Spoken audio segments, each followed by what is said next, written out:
Setiap orang biasanya pernah memiliki hutang, entah hutang baik, hutang jahat, atau hutang yang ya sedang-sedang saja.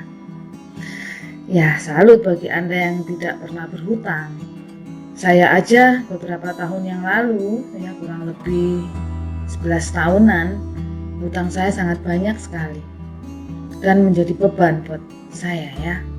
Nah, berbicara mengenai hutang baik, hutang jahat, hutang sedang-sedang saja, mungkin baru kali ini Anda mendengar ya kalau ada yang seperti itu istilahnya. Nah, namun ya mengenai sebutannya abaikan saja karena itu kan hanya istilah yang saya buat sendiri guna mempermudah untuk memberikan penjelasannya. Nah, biasanya jika kita mendengar kata hutang, apa coba yang kita bayangkan? Bapak Ibu, Anda bayangkan apa? Kalau saya sih, bayangan saya selalu hal-hal yang serem ya, karena saya pernah alami sendiri. Nah, di sini saya akan memberikan satu sharing yang akan Anda dapatkan ya, bagaimana caranya untuk mengatasi hutang yang jahat tadi. Ya, karena kebetulan yang saya alami adalah hutang jahat, bukan hutang baik, bukan hutang sedang-sedang saja.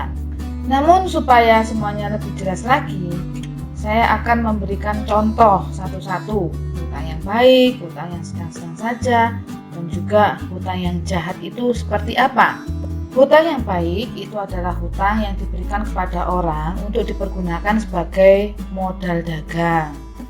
Ya, di sini pemodal akan mendapatkan bunganya, sedangkan peminjam akan mendapatkan uang tersebut, jadi dijadikan modal untuk kerja, kemudian dari hasil kerja tersebut dia mendapatkan keuntungan, dan keuntungannya itu bisa mengcover bunganya serta juga ada kelebihannya untuk dicicilkan agar dalam kurun waktu tertentu hutang itu akan habis. Bahkan ada kelebihan untuk keuntungan secara pribadi. Nah, inilah yang disebut dengan hutang baik. Jadi enak kan kita nggak perlu ngeluarin modal, orang lain yang memberikan modalnya. Kemudian istilahnya kalau kita nggak mau pakai bahasa bunga ya, istilahnya bagi keuntungan seperti itu. Jadi dengan adanya hutang, peminjam justru mendapatkan keuntungan. Itulah hutang yang baik. Kemudian ada hutang yang menurut saya sedang-sedang saja ya, nggak terlalu baik ya, nggak terlalu jahat lah. Karena apa? Karena orang yang meminjam itu sanggup mengatasi problem dari hutang tersebut. Akibat-akibat yang buruk dari hutang tersebut itu sanggup diatasi.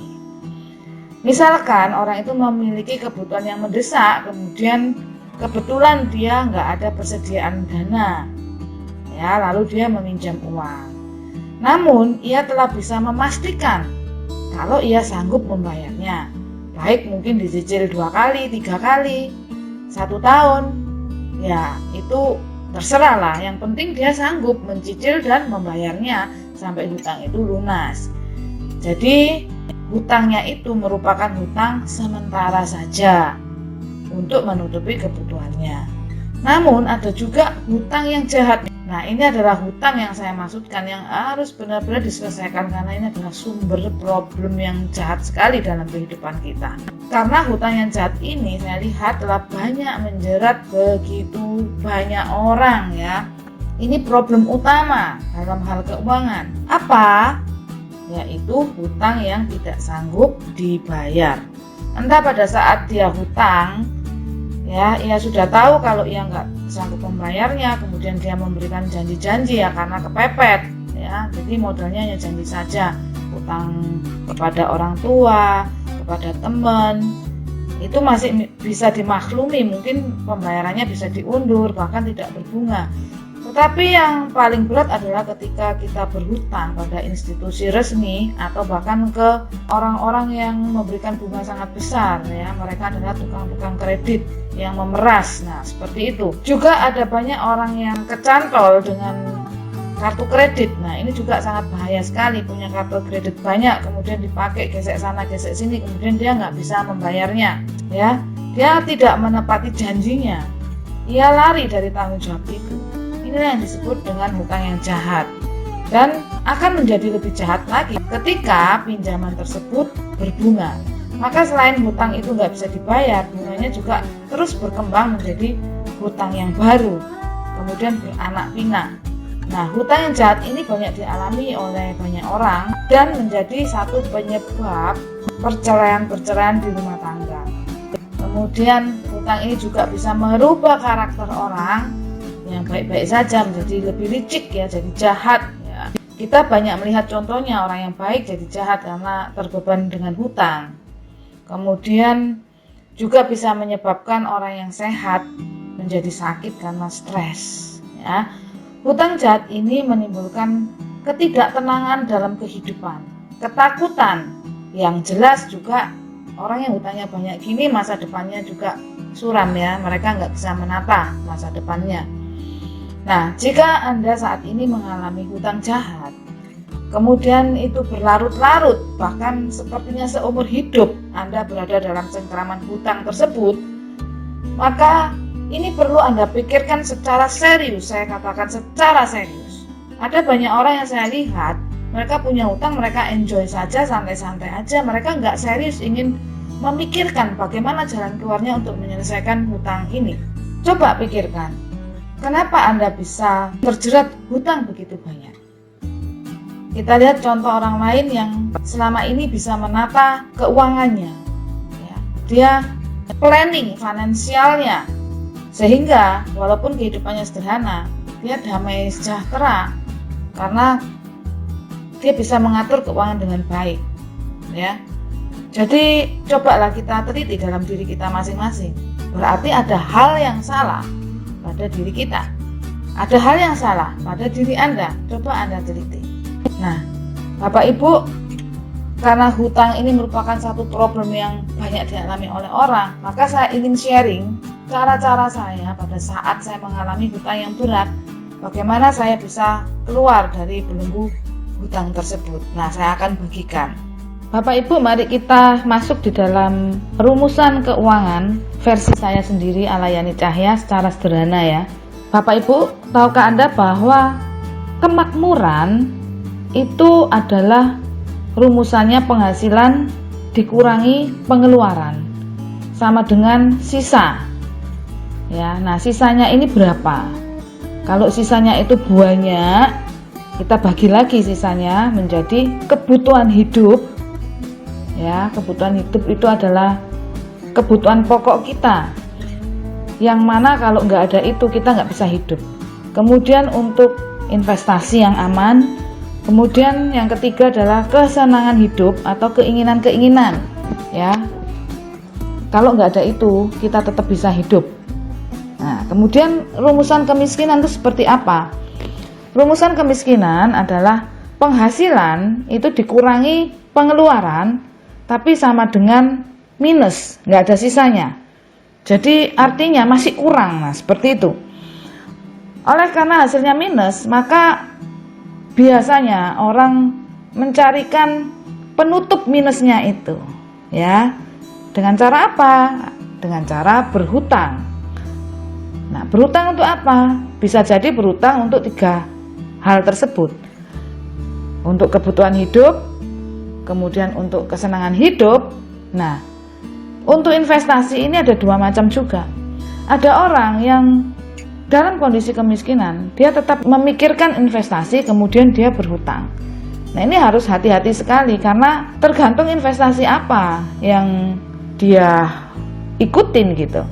Nah, kebanyakan orang ada kesalahan di sini. Mereka ingin investasi tapi pakai uang hutang, sedangkan penghasilan dari investasi itu tidak bisa menutupi bunga dari hutangnya, tidak bisa untuk mencicil. Nah, dia nggak punya satu kelebihan dana bulanannya, penghasilannya untuk membayar dari cicilan maupun bunga pinjaman tersebut, sehingga itu menjadikan satu problem terjerat dengan hutang. Ini banyak sekali terjadi ketika seseorang diiming-imingi oleh investasi-investasi yang bodong. Mereka memamerkan hanya dari profitnya saja, mereka tidak menjelaskan segala resikonya. Bahkan bukan hanya resiko yang tidak dijelaskan, bahkan dia juga tidak menjelaskan hasilnya. Artinya hasil profit pun dia tidak jelaskan berapa. ya, seperti apa. Banyak sekali yang memberikan janji-janji dengan yang namanya fixed income. Nah, disinilah seseorang harus mendapatkan edukasi mengenai investasi yang benar itu seperti apa. Nah, Bapak Ibu, sekarang mari kita fokus pada pembahasan di posisi kemiskinan tadi ya, karena kita kan temanya adalah hutang ya.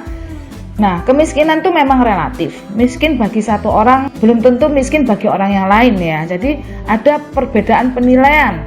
Tetapi jika Anda berada pada posisi B menurut Anda ya, Anda ada hutang untuk kebutuhan hidup. Dari kebutuhan hidup aja tidak cukup. Itu sudah sangat parah sekali. Ada banyak orang yang mungkin kebutuhan hidupnya itu tercukupi ya. Karena ini ada dua kemungkinan.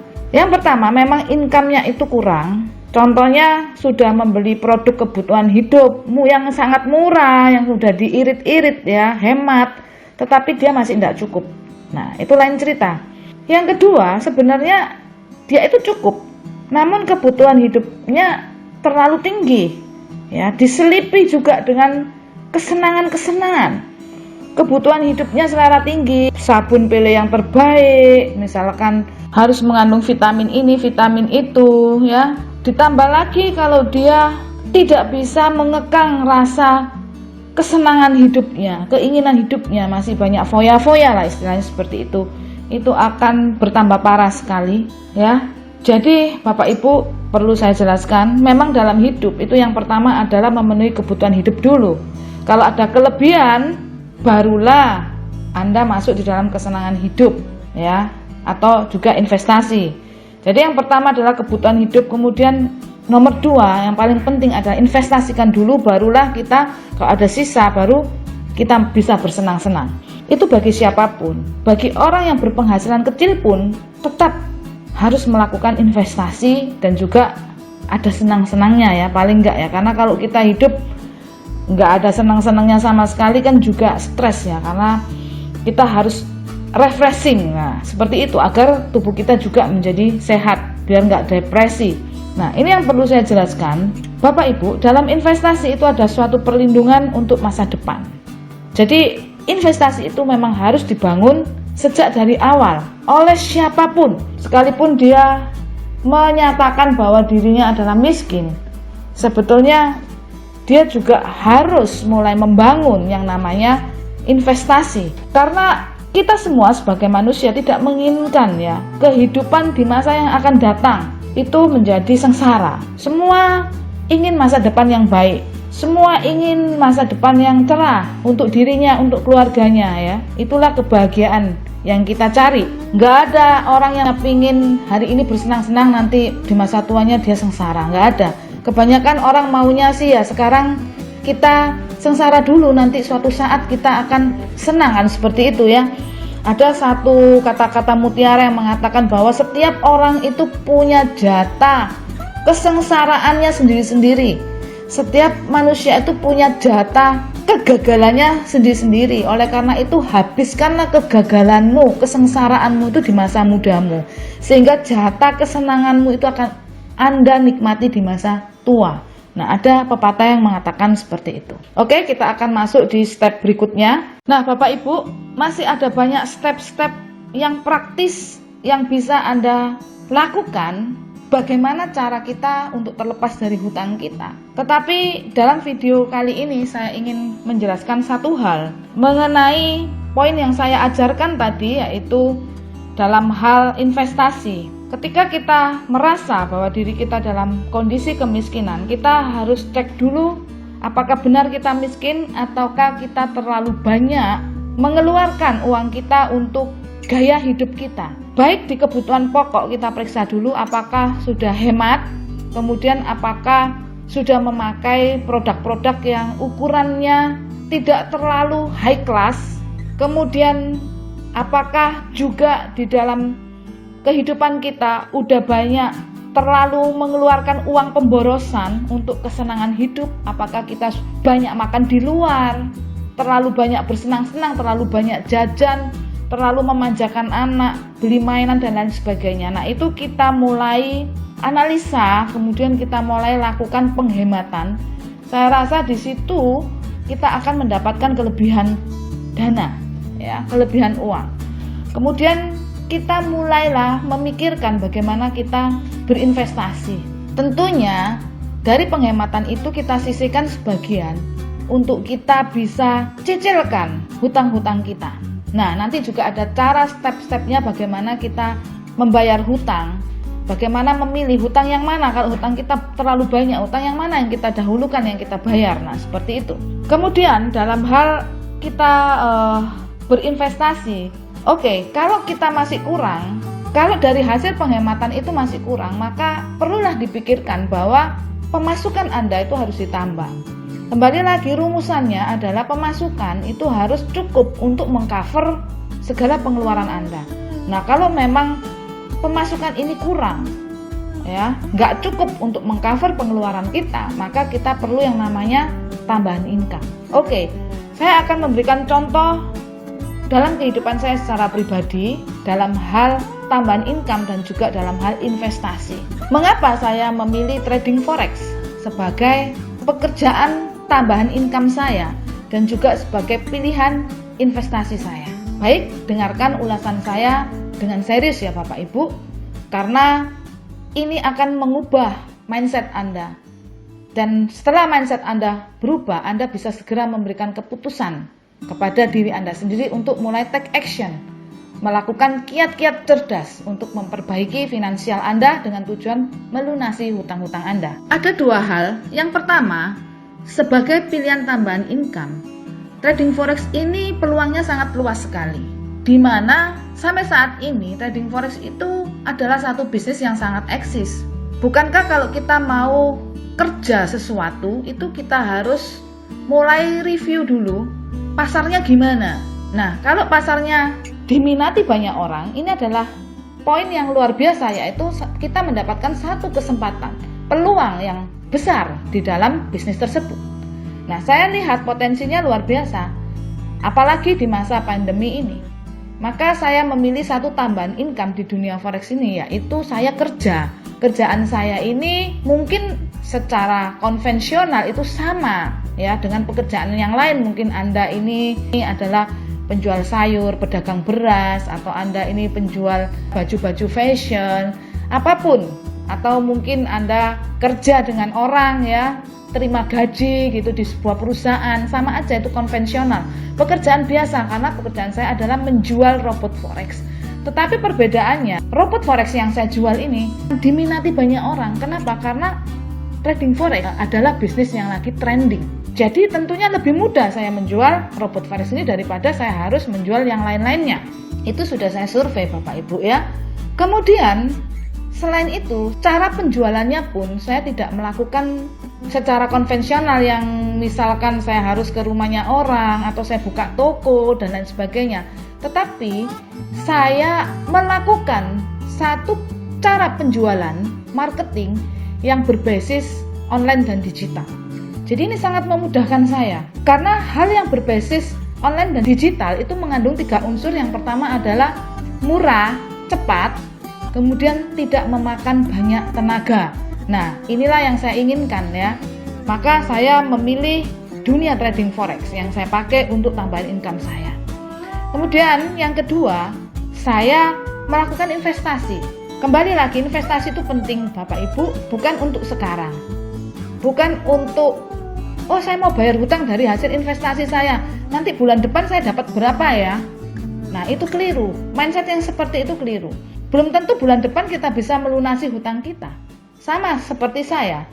Ketika saya terjun dalam trading forex secara mandiri, saya trading, saya menghasilkan profit.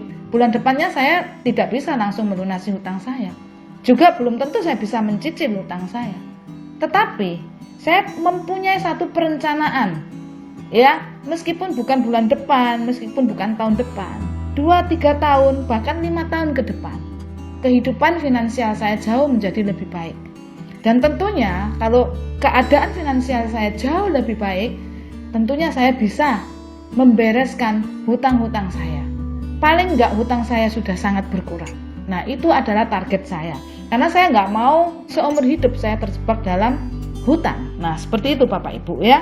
Maka saya memilih investasi di trading forex karena sudah saya survei juga, saya banyak lihat di Google, kemudian saya banyak baca buku ya.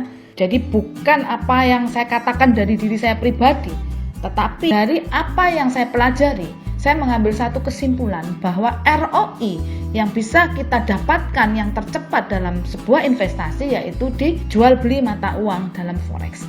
Jadi saya pilih aja karena kebutuhan saya ini adalah kebutuhan yang mendesak, maka saya pilih yang paling cepat. Sebetulnya banyak sekali investasi, Anda boleh pilih apapun juga, tetapi Anda juga harus lihat berapa returnnya, nah ROI-nya itu berapa, kemudian bagaimana resikonya, bagaimana cara meminimalkan resikonya. Nah itu Anda harus tahu semua, dan ini sudah saya pelajari. Oleh karena itu saya memutuskan diri untuk saya trading forex. Nah ketika saya memutuskan diri untuk trading forex, itu tidak sekedar saya memutuskan diri, oh saya trading forex kemudian saya profit, saya senang, kemudian saya loss, saya susah. Nah seperti itu tidak, karena sejak dari awal saya mempelajari. Nah ini adalah sebuah proses yang tidak boleh dilewati oleh siapapun, mereka yang terjun di dalam dunia forex, yaitu menjalani prosesnya dengan cara belajar. Bapak Ibu, Anda jangan terlalu alergi ya dengan yang namanya belajar, karena belajar itu macam-macam. Saya memberikan satu gambaran, misalkan saya sebagai seorang tukang kayu, saya belajar memotong sebuah kayu dengan gergaji Bapak Ibu ya. Maka saya gergaji dan saya membutuhkan waktu 15 menit untuk memotong kayu tersebut. Kemudian saya mulai mengevaluasi, oh memotong kayu itu seperti ini. Tangan saya pegel-pegel, ngilu-ngilu karena saya memotong kayu dengan memakai gergaji. Nah, sama aja dengan hasil yang sama, kayu akan terpotong, tetapi saya belajarnya bukan memakai gergaji manual, saya memakai gergaji listrik. Jadi saya meleverage cara belajar saya dengan cara yang lebih mudah, tidak memakai tenaga terlalu besar, dengan cara yang lebih cepat. Maka saya belajar untuk memotong kayu dengan menggunakan listrik. Dan ternyata setelah saya selesai, hasilnya sama, kayu terpotong, kayunya terpotong dengan lebih rapi, kemudian dengan waktu yang lebih cepat, hanya 5 menit saja, dan tangan saya nggak pegel sama sekali. Bapak Ibu, intisarinya adalah bagaimana cara kita belajar, metode apa yang kita gunakan, itu adalah intinya. Jadi Anda jangan takut dengan yang namanya belajar. Sama-sama belajar, esensinya yang beda. Oleh karena itu Bapak Ibu, karena saya tahu proses belajar ini banyak orang yang alergi dengan yang namanya belajar, maka saya membuat suatu program sistem pembelajaran trading forex dengan cara yang sangat mudah, sangat simple. Baik itu program-program kami di Tamagotchi maupun program trading forex secara mandiri, yaitu dengan menggunakan robot trading forex. Bapak Ibu, dengan menggunakan robot trading forex, saya setiap hari tidak perlu harus memakan waktu yang banyak. Kemudian saya bisa menjalankan secara otomatis dan saya menerima keuntungannya. Oke, kalau kita berbicara mengenai keuntungan, maka kita juga harus berbicara mengenai resiko. Lalu bagaimana dengan resikonya? Bapak Ibu, dalam hal mengenali resiko, mengetahui bagaimana cara mengantisipasinya, itu adalah suatu pembelajaran juga. Oleh karena itu di Super Mega Profit kami menyediakan sebuah wadah berupa grup. Grup ini adalah grup informasi dan edukasi yang selalu kami berikan. Bagaimana cara mengelola mindset kita, bagaimana cara kita menghadapi resiko itu. Kemudian dengan menggunakan robot versi ini, versi itu, apa saja yang akan kita alami, di mana resikonya, berapa resikonya, berapa profitnya. Nah, itu semua akan kami jelaskan. Tentunya kita juga harus membandingkan trading forex ini dengan investasi-investasi yang setara. Kita harus membandingkan dengan deposito, reksadana. Kemudian misalkan ada orang yang senangnya investasi di unit link, kemudian ada orang yang senangnya investasi di peer to peer dan lain sebagainya. Ada begitu banyak ya jenis-jenis investasi, mungkin di saham juga. Nah, tetapi Bapak Ibu jangan pernah Anda bandingkan bisnis trading forex ini dengan money game. Nah, selama ini banyak sekali orang yang masuk di dalam chattingan saya ya. Mereka tanya, "Bu, 1 bulan saya bisa hasilkan berapa?" Ketika dijawab antara sekian persen sampai sekian persen, itu pun belum fix. Mereka tidak senang dengan jawaban saya karena mereka mengharapkan sesuatu yang fix, sesuatu yang dijamin, yang fix. Misalkan Anda akan terima 1 hari 1%, Anda akan terima 1 bulan 10%. Nah, itu mereka senang. Padahal itu nggak ada. Adanya hanya di money game. Dan kalau Anda terjerumus di money game, tentunya uang Anda pada akhirnya akan hilang semua, sama modalnya semua hilang. Dan itulah yang sering terjadi. Jadi jangan pernah disamakan trading forex dengan money game. Karena money game itu memberikan angan-angan palsu, menyenangkan Anda hari ini, dan satu saat Anda akan dijerumuskan. Seperti itu ya. Kemudian ada juga pertanyaan, "Bu, saya pengen hasil sekian puluh juta 1 bulan. Berapa yang harus saya sediakan modalnya?" Nah, saya jadi bingung gitu. Dengan orang-orang yang pertanyaannya seperti ini, apakah mereka ini memang siap dengan dana yang saya sebutkan? Karena ketika saya sebutkan, mereka langsung mundur. Misalkan, "Pak, ini dananya butuh 50 juta, Pak, ini dananya butuh 100 juta, itu sudah saya kasih spare dengan resiko-resikonya. Makanya jadi besar kan dananya." Nah, dia langsung mundur. Artinya mereka nggak punya uang loh untuk dibuat modal. Mereka mau cari-cariin. Nah, itu kan prinsip yang salah, prinsip yang kebalik gitu loh. Dan itu nggak bisa diterapkan dalam trading forex. Atau mereka berpikiran, kok besar sekali ya, untuk ngasih 5 juta aja harus 50 juta modalnya, misalkan seperti itu. Nah, Bapak Ibu, berarti persepsi mereka terhadap forex ini keliru. Mereka memiliki satu pemikiran, uang sedikit nanti diperes, bulan depan bisa profit yang gede. Nah, itu salah. Itu yang menyebabkan Anda gagal berinvestasi di forex. Itu yang menyebabkan Anda jatuh bangun di forex karena Anda tidak memiliki mindset yang benar. Nah, bersama dengan Super Mega Profit, kami ingin meluruskan itu semua ya. Saya ingin Anda sukses. Saya ingin berbagi cerita. Apa yang saya lakukan, keputusan-keputusan saya, apa yang saya pikirkan, apa tindakan-tindakan saya, itulah yang akan saya bagikan. Oke? Setelah kita menentukan pilihan kita, oh ini profitnya lebih besar. Kemudian kita harus juga membandingkan resikonya. Jelas, high risk, high return. Oke, kalau ini profitnya lebih besar, resikonya juga lebih besar, maka saya akan menurunkan resiko ini. Bagaimana? Dengan cara menurunkan profitnya. Nah, dengan begitu kita mengseimbangkan. Sehingga trading forex ini juga akan menjadi investasi Anda yang sangat aman dengan return yang lebih besar daripada yang lain-lainnya. Oke Bapak Ibu, mungkin saya tidak bisa menjelaskan terlalu detail dengan video ini, tetapi Anda bisa bergabung dengan kami jika Anda ingin mendapatkan satu edukasi dan pembelajaran yang lebih jelas lagi dari saya. Silakan Anda bisa bergabung bersama Super Mega Profit, dan untuk informasi baik mengenai dunia bisnis trading forex maupun mengenai robot-robot forex yang kami miliki, Anda bisa langsung hubungi saya Yani Cahya di 0822 3333 6640. Salam sehat, sehat tubuhnya, sehat teknik tradingnya, dan salam profit luar biasa.